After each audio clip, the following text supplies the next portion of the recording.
Hello and welcome to the Controller Talk podcast presented by Danfoss North America. Our goal is to bring you information about using Danfoss controls in the supermarket and warehouse industry, specifically in the US and Canada. We're doing these twice a month for now.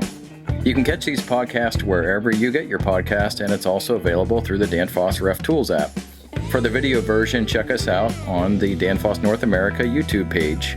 Search for Controller Talk to see our video collection. I'm Dave Yoder, along with Chris Brown. So, Chris, you ready to talk about Maryland football? Turn that hat backwards for me. Yes, what I'm alluding to is not that long ago, Maryland and Penn State played. Saturday. Yeah, and for Maryland, it was a home game, so that gave them an advantage. Yeah. So we won't mention that they lost 51-15. To make the problem that much worse, my kid went to the game with some friends. Oh, a memory for him. He was there to see it in person. Okay. Does he have a Penn State hat yet? No. Okay, we'll fix that.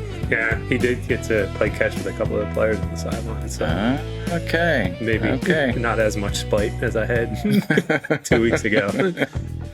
Okay, so yeah, we're on the basketball season now for me. So okay, you guys have fun with the rest of football. Okay, we'll get to basketball later in the podcast for sure. There we go. All right, so I think since the last time we knew that the Orioles went down early, but they went down to the eventual World Series champion, so there's some solace in that. Yes. And the Phillies almost made it there, but ran out of gas. Ravens are doing good, so there's some positives in life right now. Yeah, sports life. There you go. Don't worry about University of Maryland Terrapins. There you go, down the list. At least not in football anyway. All right, so how about we get into pack controllers again? I'm calling this the 300 level course, but I've looked at how many different layers there are to pack controllers until you kind of feel like you have your arms around them, and this could be a 1100 course by the time we get done with this. And this might be a good one to bookmark, just if there's a job in a week that you know is going to have a pack controllers, this would be a good one maybe to refresh yourself on. Yep. To get into it. So, I would agree with that. So I think what we'll do this time around is we're going to talk about sensor names, abbreviations, valve names, valve abbreviations, that kind of stuff. And because, you're right. If you just look at one at first glance and you have all of these different sensors you're looking at that you may not really know, okay, what am I looking at? So you don't really want it to be the first time you've seen these and you have to figure it out on the fly. We're going to do that for you. Yeah, it's a pretty common question you guys will see as we get into this. It's all these different abbreviations. What the heck does this all mean? And guys kind of throw their hands up. So the more familiar with it you can get, and the more it'll help.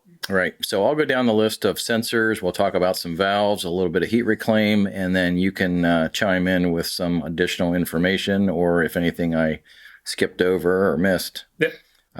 So one thing to know is that we use a lot of abbreviations for things, and if you see that it starts with an S, like Sam, it's going to be a sensor, typically a temperature sensor. Yep.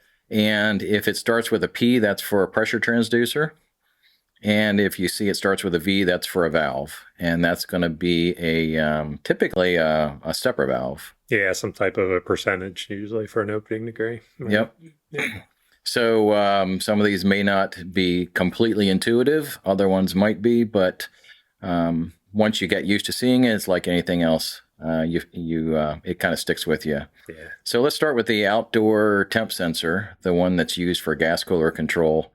That is what we call SC3. Yep. We have our own theories on why it's SC3, but it just is. It's the one you just can't explain unless you know a backstory. That's right. Yeah. You got to know a guy. Yeah. And then we have the suction temp on the rack, which is kind of basically your gas temp, is going to be abbreviated SS. Yeah. So it's a sensor for suction. And then we have SD is the sensor on the compressor discharge line.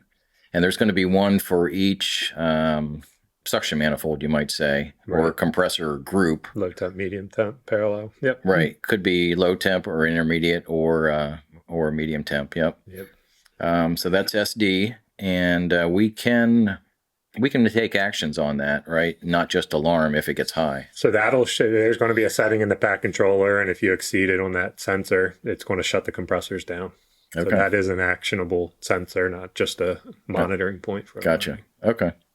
Which is pretty different from regular HFCs. It is. Yeah. It is.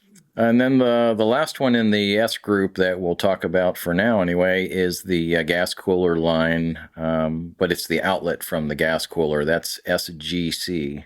And that's that one that we say that's so important, just how it's mounted, that it's insulated, that it's the right distance out of the gas cooler. It's very important to what happens on the high pressure side of the system. So that's always one we kind of highlight and just that point out how important it is to the control of the system. Usually is it within 12 inches of the outlet of the gas cooler? Yeah, I think I'm trying to remember some of the slides I've seen. It may be 3 feet. Okay, a meter. Maybe a full meter. Yeah, but not something where you've got the gas cooler up on the roof and you've got this sensor down at the rack in the machine room. That's not what you want to see. Okay, so a meter would be about the max distance. Yep. Okay. Yeah. And then just back to SC3 real quick. The first one on the outdoor sensor. So we look at that as an ambient sensor, but we know we see a lot with adiabatic gas coolers out there. And so because that sensor is used for how you're ramping your gas cooler fans, you guys may see that displayed as a ambient sensor, and just keep in mind with the adiabatic gas coolers that it may actually be physically mounted behind the pads to pick up that wet bulb temp. So that's the sensor we used for some of our gas cooler fan control, and it may be mounted in a different position based on dry gas cooler or adiabatic.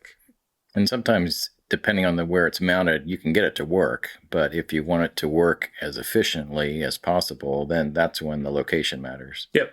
I think the one other one that's not up here, and it's not going to be on every job. I think a lot of what Dave's going to speak to here are the givens, the ones you're going to see every single time. But one other one, there's a SHP. It's a high pressure sensor that can go. It's similar to what the SGC is doing. It's at the outlet of the gas cooler. But if we have a bypass line on the gas cooler to completely bypass it, and this could be for heat reclaim purposes, we're seeing some things with Title 24 in California where you may have to have that line in place for different reasons. But if we have something where we're bypassing or allowing our gas cooler to be bypassed, then there's a second sensor that would go after that bypass called SHP. And that would serve a very similar purpose to SGC as far as being used for high pressure control on the valves. So that's another one you might see pop up. So it might be necessary even if it reads similar to the gas cooler outlet. Yeah, the idea is the gas cooler, SGC, because it's so close to the outlet of the gas cooler, it's not going to be after that bypass, whereas SHP would be after that bypass valve. Okay. There are some sensors that will read superheat, but those are all calculated, right? It's all calculated. And so SS, your suction temp sensor, that becomes pretty important. But yeah, there's a lot of things that happen, whether it's a hot gas dump or maybe some liquid injection, things you want to do to control the superheat going back to your compressors. We're going to read a calculated superheat value and make a decision on that. And it can display just as a SH for your superheat value, but it is calculated, like you said, between your suction temp sensor and your transducer. Okay.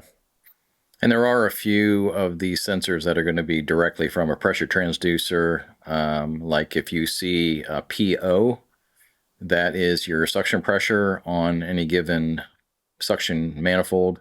Yep. So it could be low temp, medium temp, or intermediate temp if you have the parallel compression. And then you've got PC is your condenser pressure. On the medium temp sides, the important thing here, that's something we hear from guys from time to time, is they may get an alarm for high low temp discharge or condensing pressure, which isn't truly condensing because on the boosters we're dumping into the medium temp suction, but high low temp discharge pressure is really based off your medium temp suction because of the design of the rack being a booster. So Okay. that what we list as PC really is just the medium temp discharge or condensing pressure that goes up to the gas cooler. And then you've got your PGC, which is your gas cooler pressure. That is before the gas cooler?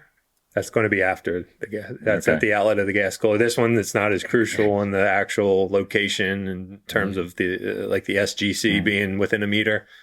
This one, a lot of times we see it down at the rack, and there's not enough of a pressure loss between the roof and where the rack is for that to matter, basically. Okay. It's okay being down at the rack. Okay. Is that more for alarming or functionality, or? That one's very much important for the control side. So when you look at your high pressure valve, what we're doing there, I'm probably getting into what we want to do in a separate podcast at some point, but you look at your SGC sensor, and that kind of helps define what set point you want to look at for your high pressure valve in terms of what pressure you want to shoot for. And then you're using PGC to try to achieve that pressure. Okay. So it's directly related to the control of the high pressure valve. And then you've got your what's affectionately known as PREC. Yep. PREC is the receiver pressure. Yeah, that one's for the gas bypass valve coming off the receiver. So, yeah, nothing too cryptic or anything to read beyond that. That's just where we're trying to maintain a proper pressure in the receiver, and that pressure feeds into a set point that the valve's going to open and close based on. Yeah, and you're always having transition in the receiver from liquid to gas, and you're just trying to control that. Right. Yep. Yeah, and usually 500 pounds is a pretty typical setting, at least that people start with. Yep. And so it's just some of these you're going to see multiples of, like you said, the suction transducer, obviously one per group. Back up at the sensors, when you look at discharge temperature sensors and suction temp sensors, the requirement of the pack controller is that we have one of those for each suction group. So if you've got a low temp and a medium temp on a standard booster design, you're going to have a separate discharge temp sensor, a separate suction transducer, a separate suction temp sensor on all three. So some of these, it'll be multiple versions of each per suction group. Gotcha. Okay. So let's talk about some valves here. These are going to be analog stepper valves where we're controlling typically more on the high side as opposed to the low side stuff. But the first one is VHP, is the high pressure valve for the gas cooler. Yep. Then we've got VREC, or VREC, is the valve for controlling that receiver pressure. Mm-hmm. And of course, as it opens, gas is going back to the medium temp compressors typically. Unless we've got the parallel compression in play. But yeah, without that, that's exactly right. With parallel compression, you're just allowing gas to be relieved over to the intermediate temp compressor or compressors. Correct. Yeah. Okay. You may have some unique things that a specific OEM's doing with the design of their rack. We have the general purpose section. Mm-hmm. So there are some PAUX or SAUX. We put the abbreviated term for auxiliary in with some of these extra sensors and pressure transducers that you could have in the system that they kind of want unique to their design versus a standard that we have in the pack controller. So if you see anything with auxiliary in the name, that usually would refer to a special point that an OEM's asked us to include. It kind of gives us some flexibility to add something else. Yep. Okay. All right. And then there's a lot of talk right now about HeatReclaim and how to harness some of this energy out of the CO2. And we can set up HeatReclaim for hot water or air HeatReclaim. Yep. In the pack controller, they call it tap water, I believe. TW. Yeah. You for get some of it. Yep. Yeah, you either get a HR or a TW. HR for air reclaim, TW for water reclaim is the abbreviations. Yep. And I think the thing that's maybe throws people off the most is just how many sensors they have to have on these reclaim circuits. The way the pack controller is designed, it does require or assume there's going to be multiple sensors for each reclaim circuit that it's monitoring. It's really looking for high temperatures above boiling to say we're too hot, whether it's a glycol loop or direct, and we're going to shut the reclaim circuit down, whether that's a valve or whatever it might be. But you are going to see, and there's some numbers that are used that are a little arbitrary, but you typically see 3 to 4 temp sensors on each heat reclaim circuit. There's a SHR2, if we just use air reclaim as the example. SHR2 would be your temp sensor still on the CO2 discharge, but it will be after the heat exchanger on the reclaim side. So we're looking at that CO2 temperature. And then we have, assuming there's a glycol loop, there's a SHR3 and 4, which would just be your supply and return temperatures off of the glycol loop. Again, we can control off of those, but also look in monitoring to make sure the temperatures don't get too high on that glycol loop.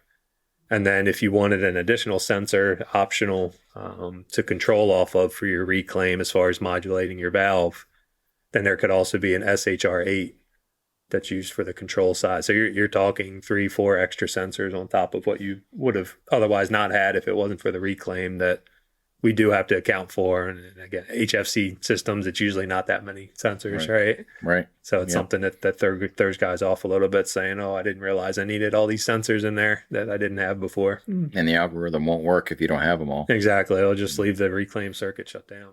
Yeah. And you can have a valve. I think we have the ability to have a valve for HeatReclaim. That's a 3-way valve. Yep. Hooked up to the pack controller, right? Yep. Okay. That can all be part of that control. That's right. Yeah. And then a lot of fancy things we can do with bypassing the gas cooler like we talked about earlier, or even dialing back your fan speed without bypassing. You've got a lot of different flexibility that you can do with HeatReclaim on these CO2 systems. And it's similar to HFC. If you're removing heat somewhere, you're getting rid of it somewhere else. And same thing with CO2. You have the ability, because of the nature of CO2, to remove a lot of heat from somewhere, so you can generate a lot of heat as well. Yeah, I mean, high pressures, high temperatures are looked at as a negative with the CO2 systems. They're energy hogs, and the special things with the gas cooler valve and the receiver bypass valve that we have to look at. But at least if you just look at the HeatReclaim in a vacuum, the state of the refrigerant going through those HeatReclaim circuits, very high rate of heat transfer there. So the CO2 systems are very good for HeatReclaim. And the majority of the racks we see going out there, customers are taking advantage of that and including HeatReclaim circuits on their racks. Yeah. And probably several of our listeners know that a few months ago we opened up a store in Denmark called a Smart Store. So if you want to learn more about that, you just Google Danfoss Smart Store, and it's an actual grocery store with CO2 on the racks and generating heat right off the racks. Yep. I think they've got solar panels on the roof, and probably as time goes by, there will be some reports generated on how we're doing as far as heat generation and all that good stuff. Yeah, it's just as time goes along here, I think we'll see more case studies and white papers hitting the streets. Yeah. It's just these are relatively newer systems, especially in our regions, and collecting data is, I think, some of what we're coming up on now as these become more and more prevalent. And there are stores in the U.S. where they're using a HeatReclaim coming off of the CO2 racks and basically using it for what it's worth and generating a decent amount of heat out of it. Yep. The last one, just real quick, we talked about this a little bit beforehand, but you will see just sensor abbreviations back to that. There's also going to be a couple spots where you might see a capital T. It's not a physical sensor. It's something that we're taking another physical sensor that does exist and converting that into a saturated value. So you may see TO in there, pretty common when you're looking at your suction status. So when we're looking at something with a T, it's usually a saturated value based off of some other pressure. And in that instance, it would be we're taking the suction pressure, converting that to a saturated temperature and displaying it in that fashion. Yep. So if you have a TO reading that's way off, the first place you would look is your pressure reading to see if that's where it started. Exactly. Don't go looking for something labeled TO because you'll never find it. Right. Okay. Rack. Gotcha. Yeah. Okay. And on the YouTube version, if that's where you're getting this podcast, we'll post a diagram of a pretty typical system and where all these sensors are located, and their abbreviations and the valves as well, and the system components. So that will help you kind of piece it together a bit. All right. Chris, are you ready for a question? Not really, but let's do it. Have I shared the question or the answer with you ahead of time? We know the answer to this by now because I'm going to get it wrong either way. So well, I don't know. Either I'm doing a great job of selling this or... Right. Yeah. I prefer to think that I'm just giving you very bizarre questions that someone may need to know at some point. So since you don't know the question or the answer, I'll throw one at you. It has to do with pack controllers. Yep. And so the pack controller gets its clock update from the system manager. It probably happens once a minute, something like that. There goes that. I was hoping you were going to ask me how frequent. All right. Yeah, dream on, man. So if you lose power, how long is that clock time going to stay in the pack controller? We don't have a bleep button on this podcast. You know the answer to this one, huh? It's in the manual. Oh, man. It's in the manual. How long will it retain the time? Yeah, and I'll take an answer that says it'll retain it for X number of hours or better or longer. Yeah. It is in hours. At least I can tell you that part. That helps. Yeah. So now I've got a 1 in a million shot here. Right. I will go with a random number of 24 hours. Well, you were in the ballpark at least. It's 12 hours. 12. Yeah. So you lose power. The clock will stay current for at least 12 hours, which is pretty good because how many power fails are longer than 12 hours, really? Yeah. So if you're on the generator circuit, no worries at all. Yeah. But yeah. So it'll hold the clock time for 12 hours. Not that that's super critical in the grand scheme. We're not defrosting or anything from that device. So right. Night setbacks aren't really in play. There's not a whole lot that would luckily come into play with. Right. Yep. But in case anybody asks what the number is, now you know. Now I know. No one's half the battle. Yeah. So let's move on to another topic, which is listener mail. So I did get a request from our favorite European listener, Václav, to talk about college basketball. So that led me to look at a little bit what's going on over here. And so it's just getting started, really. Yeah. I noticed that Maryland is 1-0 in college basketball. Wasn't the prettiest performance, but they are. Who'd they play, like the Pee Wee League or something? Nah, I can't remember. That was... Yeah, they haven't played Baltimore County yet. It was only a 15-point win, and I think it was like a 30-point spread sort of deal. Yeah, so, it's a warm-up. Yeah, that's what it was. Penn State played Delaware Valley. They won that one, so there you go. But I noticed that neither team is in the top 25. Yeah, we brought back a lot of fifth-year seniors or fourth-year juniors last year, so I was expecting. Yeah. I don't know. We'll see. Maybe they work their way up there. Yeah. If you start sorting through ESPN.com's website, they have all the top 25 teams listed there. Some colleges I've not even heard of, which is pretty cool if you're that college, like the St. Mary's Gales or something like that. All 40 students that attend along with the players. They recruit heavily, apparently. There you go. Yeah. So, surprised you didn't go there on your basketball scholarship. Yeah, right. All right. Well, Václav, we will keep up with college basketball, especially when Maryland plays Penn State. Yeah, it's probably in Maryland this year. I got to look. Yeah. You take your kid to that game. We got to do something to make up for what happened last weekend. Yeah. That was not pretty. It was not pretty at all. All right. Well, if you'd like to drop us an email with a suggestion for topics to cover, or a question or comment, you can email us at controllertalknorthamerica@danfoss.com. That's controllertalknorthamerica@danfoss.com. Thanks for listening. Our audio engineer is Mr. Steady Raul Garcia. Maria and the new guy, Josh, are behind the scenes making it happen here. Mostly Maria, let's be honest. Until next time, for Chris Brown, I'm Dave Yoder. Stay cool.